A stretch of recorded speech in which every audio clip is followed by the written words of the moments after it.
kita memulai pembelajaran kita pada pagi hari ini, ada baiknya kita berdoa. Kita mulai dalam doa. Doa dimulai.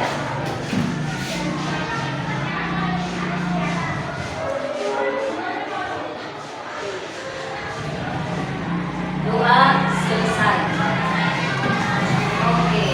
Sebelum kita masuk ke materi, kita ice breaking dulu. Semuanya berdiri. Semuanya berdiri. Ya. Berikan space-nya biar enak. Yang ada di video diikuti, ya, diikuti dengan semangat. Oke.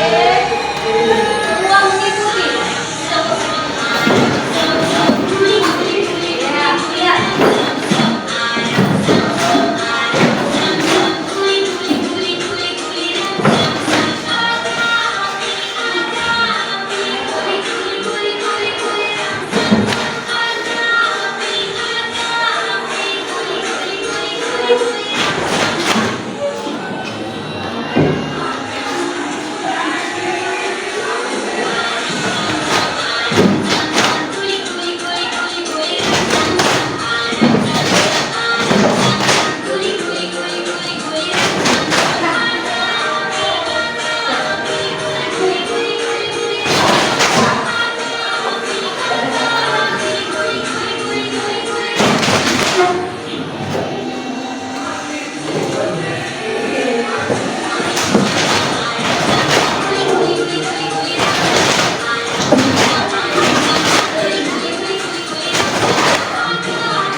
Sudah capek, sudah ngantuk, sudah lelah, sudah bosan, semuanya lapar semuanya di situ. Oke, jadi sebelum kita masuk ke materi, kita bangun dulu semangatnya, kita tambah semangat, tambah lapar ya. Nah, topik kita yang baru, teks cerita pendek. Biasanya disingkat ini dengan cerpen. Siapa yang sudah pernah membaca cerpen? Siapa yang sudah pernah? Sudah pernah loh, cerpen, cerita pendek aja dia nggak panjang seperti novel. Kalau novel biasanya kan tebal-tebal dia kan, ini yang pendek-pendek aja. Pernah baca cerita? Pernah? Semuanya pernah ya. Oke, akan kita pelajari di sini. Oke, sebelum kita masuk ke materinya, kita lihat dulu apa yang menjadi tujuan pembelajaran dari cerita pendek ini. Tujuan pembelajarannya, peserta didik mampu memahami konsep dasar unsur-unsur intrinsik cerpen. Kamu harus tahu konsepnya. Kalau di laporan percobaan yang harus kamu ketahui kan pengertian, ciri-ciri, struktur, dan kaidah. Nah, untuk topik kita kali ini, kamu harus paham konsep dari unsur-unsur intrinsik. Apa saja itu? Nah, ini akan kita pelajari. Oke. Sebelumnya kita lihat dulu apa yang menjadi pengertian dari cerita pendek. Cerita pendek jenis karya sastra berbentuk prosa dan bersifat fiktif. Prosa maksudnya cerita, prosa ya cerita. Fiktif artinya itu hayalan. Hayalan atau hayalan kan, halusinasi. Boleh sih dari kehidupan kita sehari-hari, tapi akan kita bumbu-bumbui dengan hal-hal yang fiktif. Itu dia. Nah, yang menceritakan suatu kisah itu cerita kehidupan yang dialami oleh suatu tokoh secara ringkas disertai dengan berbagai konflik. Tahu konflik?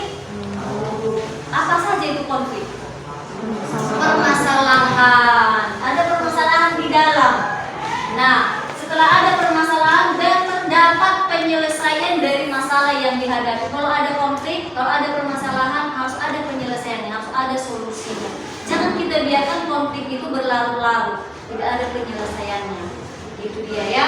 Nah, kemudian selain dari pengertian ini, cerpen memberikan kesan tunggal atau fokus pada suatu tokoh. Jadi tokohnya nggak banyak, itu maksudnya.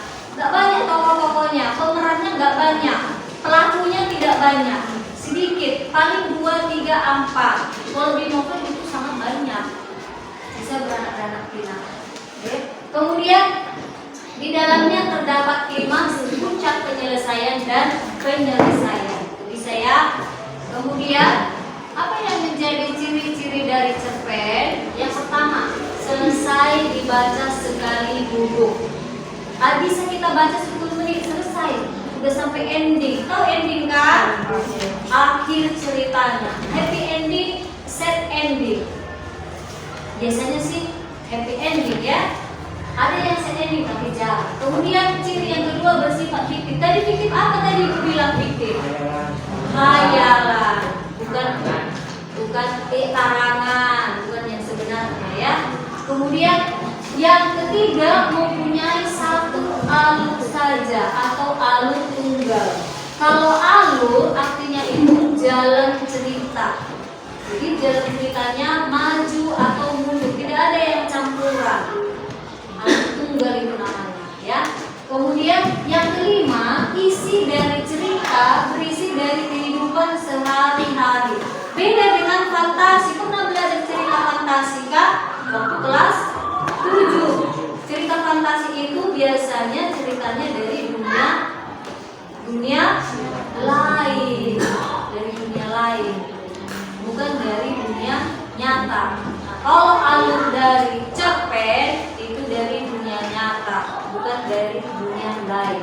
Ya. Kemudian yang keenam, bentuk tulisan yang singkat, lebih singkat dari novel. Paling hanya 10.000 kata.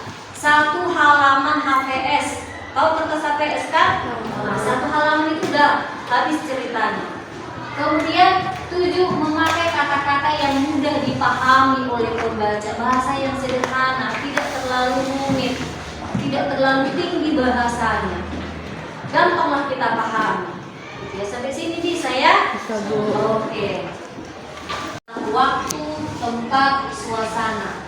Jadi misalnya kan tempatnya berada di sekolah, itu latar tempat. Waktu di pagi hari, suasananya boleh menyenangkan, boleh menegangkan, boleh mencekam, boleh di sore hari, senja. Itu untuk waktu.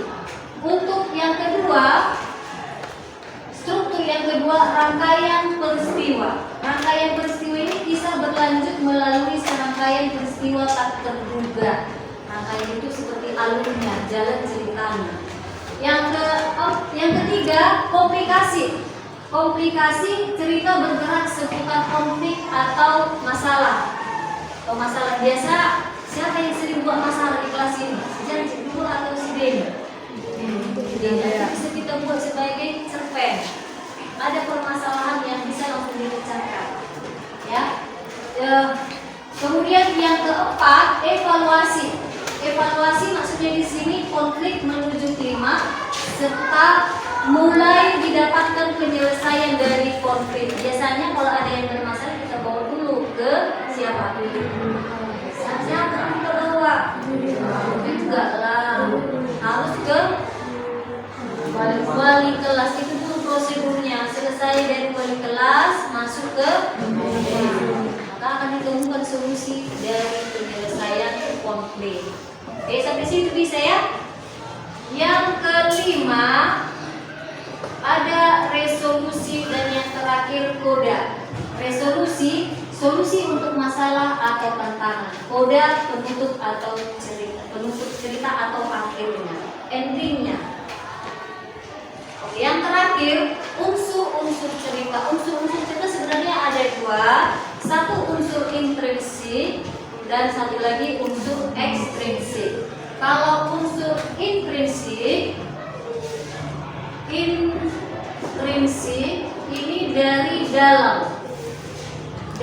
dalam cerita. Kalau ekstrinsik itu dari luar cerita. Nah, yang akan kita pelajari dari dalam cerita.